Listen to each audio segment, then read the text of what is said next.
Margaret Donnelly es una abogada de inmigración, activista política y escritora de novelas históricas.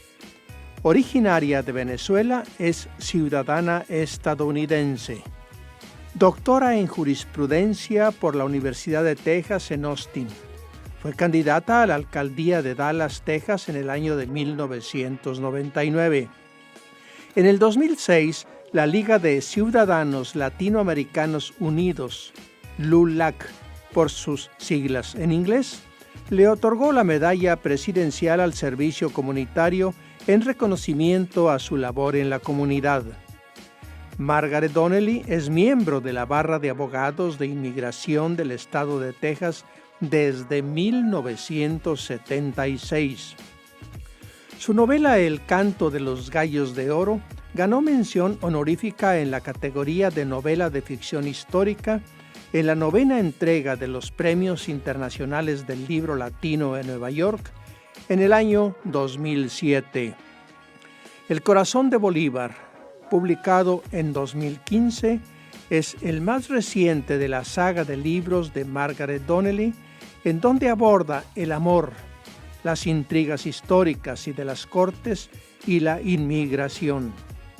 La historia abarca varios siglos y transcurre en algunos países del continente americano, desde Perú hasta los Estados Unidos.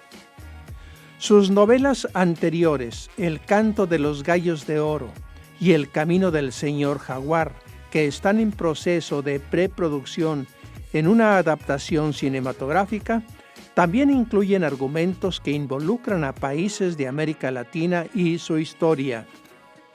A punto de cumplir 4 décadas de exitosa carrera como abogada de inmigración, declara: "Mi misión como escritora es unir a las Américas".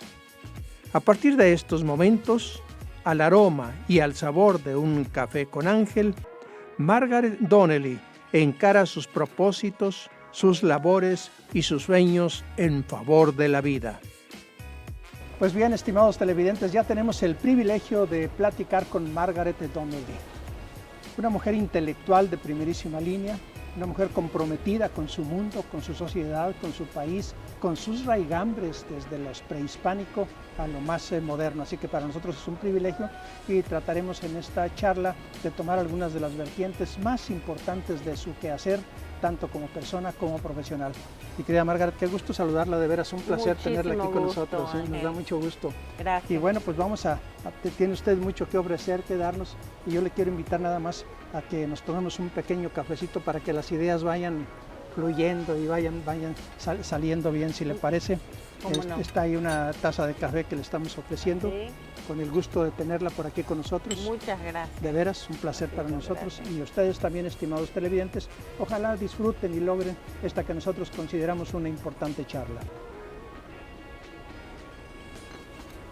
Margaret, llegando yo hacia la entrevista, bueno, pues de pronto se me ocurre que usted es bolivariana en el sentido más estricto del término, y lo que significa en términos de los latinoamericanos decir Bolívar es el gran sueño, ¿verdad?, de que toda Latinoamérica sea una sola patria. Usted está justificada por este libro del que va a hablar con nosotros, pero también yo la diría, bueno, ciudadana del mundo en tanto a su labor parlamentaria, política, en favor de los inmigrantes que sí, en este mundo nos está tocando el mundo de la migración. Sí, y otro carácter más importante, que es, digo no más importante, más inmediato, más regiomontano, válgame el término, exacto, como este libro que está aquí a nuestras espaldas se convirtió ya prácticamente en película. Pero bueno, empecemos por el principio, como se dice. ¿Qué es este libro que está aquí con nosotros? El corazón de Bolívar. En síntesis, ¿qué es el libro? El corazón de Bolívar tiene una agenda histórica y tiene una agenda filosófica. Es una historia de tráfico humano en las Américas. Se trata también de 2 hermanos que son descendientes de la Inca Real del Perú, que son secuestrados cuando son muy jóvenes y mandados, o sea, que terminan en distintas partes de este continente perdido. No se han hablado por 40 años y por fin se encuentran.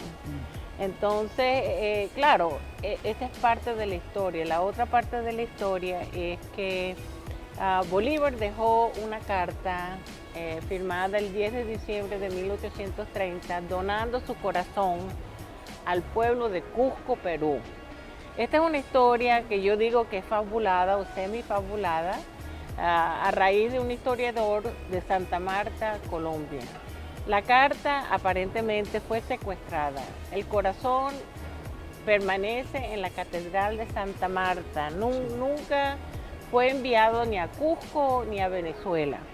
Entonces, claro, el libro tiene que ver con esta historia del gran amor del libertador hacia su gente, no solamente los colombianos, los venezolanos, los panameños u otros, pero también los peruanos. Claro. Y cómo él nunca se olvidó de los quechua y de los aymara. Es una historia indigenista y es una historia también al día que señala un gran problema que tenemos hoy día con el tráfico de seres humanos.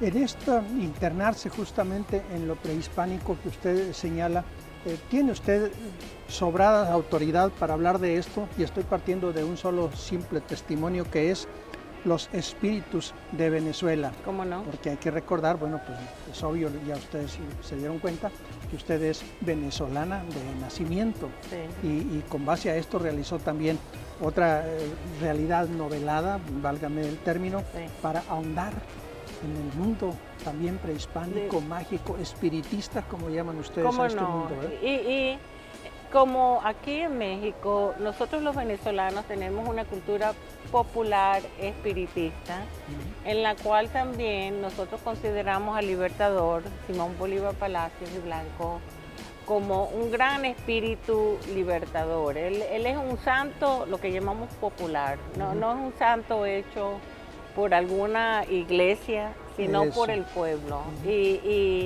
O sea que lo veneramos mucho, tenemos lugares, capillas para él, donde vamos y le rezamos y le pedimos ayuda en lo que sea. El libro que usted escribe se convierte en película. Sí, señor. Gracias a los mexicanos. Hábleme de esto, porque esto me resulta muy halagüeño y entra hasta en el ámbito así del regiomontano, ¿verdad? Exacto. Explíqueme. Bueno, resulta que con fuentes económicas de los Estados Unidos y con fuentes laborales y artísticas de Monterrey, nos unimos a hacer esta película basado en la novela mía, El corazón de Bolívar. Es un proyecto totalmente regiomontano, con la excepción, claro, de la supervisión ejecutiva que vino de los Estados Unidos y el dinero. También hubo inversión aquí, mucha inversión aquí en Monterrey, pero se hizo y es una película extraordinaria. Yo me he sorprendido muchísimo porque no esperaba la pasión, la diversidad de los actores regiomontanos. Uno de ellos es Alan Changarotti, que viene de una familia muy establecida, sí, claro, del teatro. Entonces Ameyali Santana también no es bien conocida, pero los dos rinden una actuación maravillosa, casi perfecta, de los dos hermanos incas que son separados cuando son adolescentes. ¿Bajo la dirección de un regiomontano, González? No, de un señor muy conocido por ustedes, Leonel Oscar González Benavides, sí. Regiomontano, también él actúa en la película como un abogado norteamericano que se involucra en la representación de la muchacha que es víctima del tráfico humano. Usted es inalcanzable e inagotable. Yo sí, mi productora me ordena una pausa y debo obedecerla, pero regresamos ustedes con esta charla que nosotros consideramos de veras trascendente. Continuamos.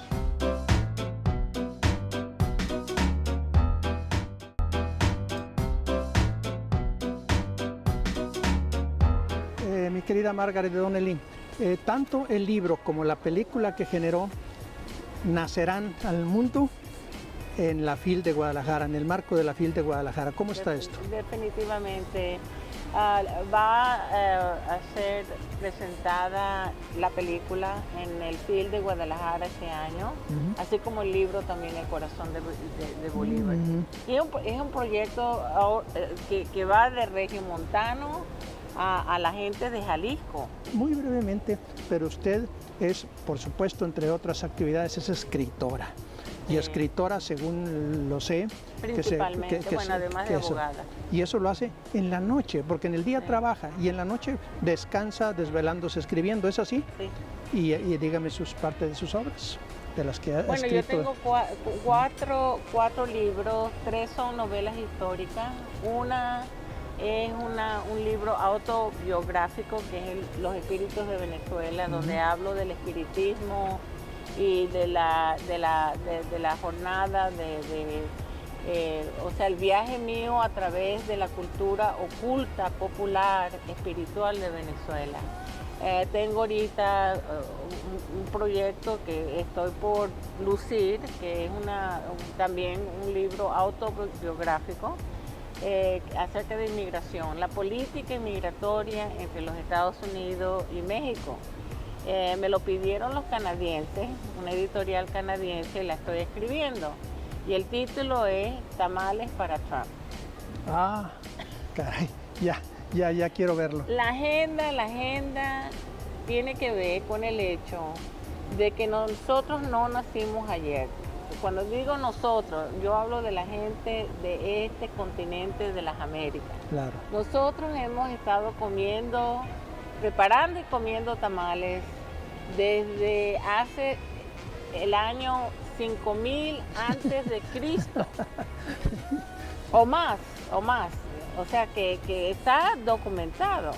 Entonces, cuando decimos los habitantes de las Américas, nosotros no somos ingleses, españoles, portugueses, no lo somos.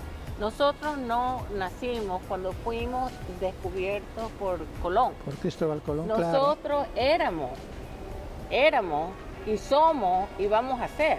O sea que somos americanos, panamericanos. Qué bueno que con este orgullo contagioso, pero además legítimo y respaldado por la historia, no es nada más un decir por decir, sino que hay un respaldo histórico. Exactamente, y quiero cubrir sí, dígalo, esto. Una de las cosas, por ejemplo, que yo abarco en este libro Tamales para Trump es el hecho de que nosotros los norteamericanos nos quejamos de que hay como 12 millones de mexicanos mayormente indocumentados en los Estados Unidos, pero nos olvidamos que hace 170 años nosotros invadimos a México y nos apoderamos de 1/3 de México. Entonces, ¿quién vivía en esas tierras? Claro, mexicanos. Por supuesto. Entonces, ¿qué esperamos? O sea, los mexicanos no se regresaron a México, se quedaron allá. Y no solamente ha sobrevivido eso, sino los lazos ancestrales y los lazos también de comida, como los tamales. Culturales, por supuesto. Claro, por supuesto. Sí. Bueno, herederos del maíz, ¿verdad? Nosotros somos la gente, el pueblo del maíz. Claro, y los tamales lo prueban, y bueno, entre otras muchísimas cosas. Una pregunta así casi como paréntesis, porque daría usted para muchísimo. ¿Cómo percibe esta corriente migratoria mundial? Pocas veces el mundo había sufrido este fenómeno donde tantos miles de seres humanos estén dejando lo mejor que tienen, como es su patria, su tierra, su cuna, para ir a buscar una mejor vida. Bueno, ese es un fenómeno universal y es un fenómeno que ocurre cada 100 años, o sea que eso es inevitable. Pensar de que nosotros nos vamos a conservar iguales como iguales, o sea, podemos verlos aquí en las Américas, que fuimos invadidos, pero no quiere decir que nosotros perdemos nuestra cultura, la mezclamos con otras culturas, o sea que eso es un fenómeno natural. Y yo pienso que los países, especialmente de las Américas, nosotros debemos de trabajar, de cooperar y trabajar para saber cómo manejar bien este fenómeno. Que por cierto, yo siempre he dicho que necesitamos una comisión trilateral de México, los Estados Unidos y Canadá, que por cierto está comenzando a suceder informalmente. Pero una cosa que yo digo es que México debe de llevar el liderazgo, no los Estados Unidos ni Canadá. México es el cinturón de las Américas. México conoce el sur y conoce el norte. Claro. Mejor que los canadienses y los Estados Unidos. Oye, pues una propuesta pues, planteada así. Está sucediendo en Washington. Han habido reuniones para discutir eso. Mire, pues ojalá su voz sea profética, porque además está respaldada por la realidad. Vamos a tomarnos un respiro, porque otra de tantas fuentes vivenciales y que la conviertan a usted en una mujer múltiple es que, así como es ciudadana norteamericana, es nacida en Caracas, en Venezuela, y conoce la realidad venezolana que tanto está lastimando ahorita. Quiero que toquemos ese punto, pero antes, si le parece, nos tomamos un café tantito para reforzar las ideas y los comentarios. Con el gusto de tenerla aquí, de veras. Gracias. Continuamos, estimados televidentes.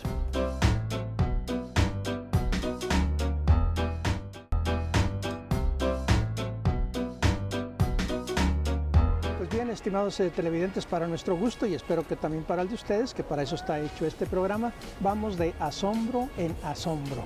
Y ahora, pues bueno, la voy a poner la piel venezolana, válgame este término, porque pues para que nos hable desde su realidad, que usted la conoce al margen o por encima y por abajo de los medios oficiales de comunicación que nos dicen una cosa y otras, pero usted tiene su propia visión de esta realidad, aparte respaldada por toda su vivencia.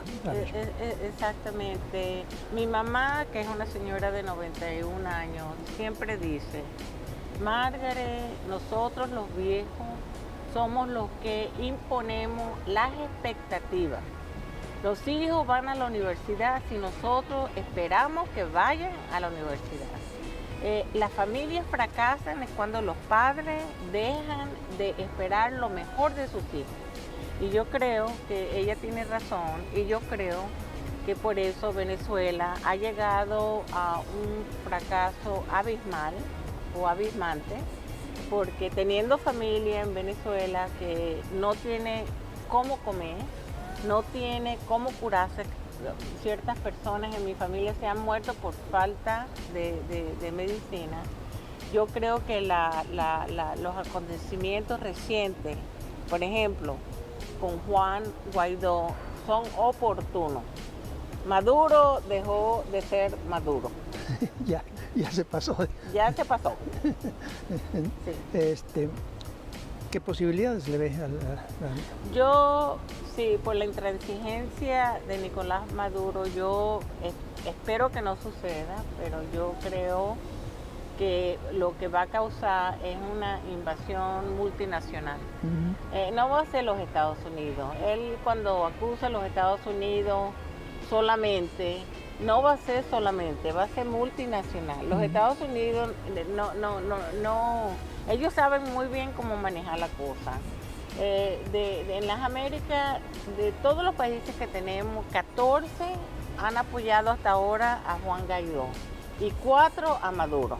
Imagínate tú eso. Sí, no, pues ahí la solamente mayoría. Las Naciones Unidas han intervenido, Europa, los países más importantes también han intervenido. Bueno, no es el tema de este programa, pero pues soy humano y todos los temas humanos nos competen, y pues es uno de ellos fundamental. Quisiera regresar un poco a lo que es su labor como intelectual y como escritora, y sobre todo en la labor migratoria que usted realiza, y muy importante. ¿Cómo está esta actividad suya, que es también fundamental? También está horrible, Ángel. Está, o sea que los países desarrollados, y aunque sean subdesarrollados, deben de unirse para enfrentar los problemas y las temáticas que más nos importan. Por ejemplo, los niños.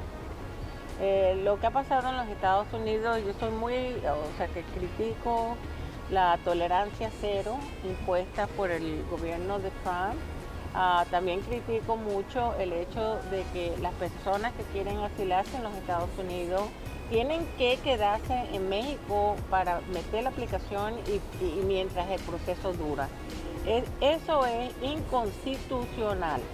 Entonces yo sé que muchas organizaciones políticas sin fines de lucro ya están trabajando para retar esa política contra las personas que necesitan asilo. Y no es el problema solamente de México, que es por eso que yo pienso que México debe de llevar el liderazgo y decir, ok, señor Trump, señor Trudeau, nosotros tenemos que sentarnos en la mesa y de verdad bregar con esta temática, este problema fundamental de la inmigración. Usted, repito, ya lo hemos dicho aquí, es fundamentalmente escritora, por lo tanto representante de la cultura. Se sabe que en los momentos críticos siempre la cultura será importante, las bellas artes, en fin, acercarse a la cultura. Usted como mujer de libros, mujer que le roba al día una parte para escribir en la noche, gracias. Su opinión como lectora de qué sirve leer. Bueno, García Lorca decía medio pan y un libro, ¿verdad? Entre darles pan a los niños, porque de pronto se dice, pues es que hay que darles primero pan y luego libro. Yo les daría medio pan y un libro, porque el pan lo pueden solucionar pronto y el libro va a ser difícil que lo encuentren entonces no sé cuál sea su balance en este sentido y qué piense de la lectura. Claro, eso tiene que ver, yo vengo de un hogar donde la lectura era sumamente importante, empezando con mi abuelo español, que era catalán. Leía, o sea que a mí me presentaron Don Quijote cuando yo tenía como 11 o 12 años. Y los libros clásicos, claro, traducidos al español del mundo. O sea que yo me crié en un ambiente donde mis viejos leían y esperaban y requerían la lectura de parte de la generación joven. Así que yo no creo que los padres de hoy deben de esperar que las escuelas sean las únicas con esa responsabilidad de liderazgo. Me parece que los padres, aunque sea usted un analfabeto, usted debe de requerir que sus hijos lean. Y no solamente es el internet. No todo es el internet. Tienen que leer libros. En ese sentido, el resto de las manifestaciones culturales, qué sé yo, lo que son las bellas artes, ¿de qué sirven en este medio donde lo que hace falta es vivir? No es mi pensamiento, pero de pronto así, a veces así se piensa. ¿Cómo percibe usted eso? A veces la necesidad de que también el ser humano de hoy se acerque al espacio cultural, a los música, danza, cine, teatro.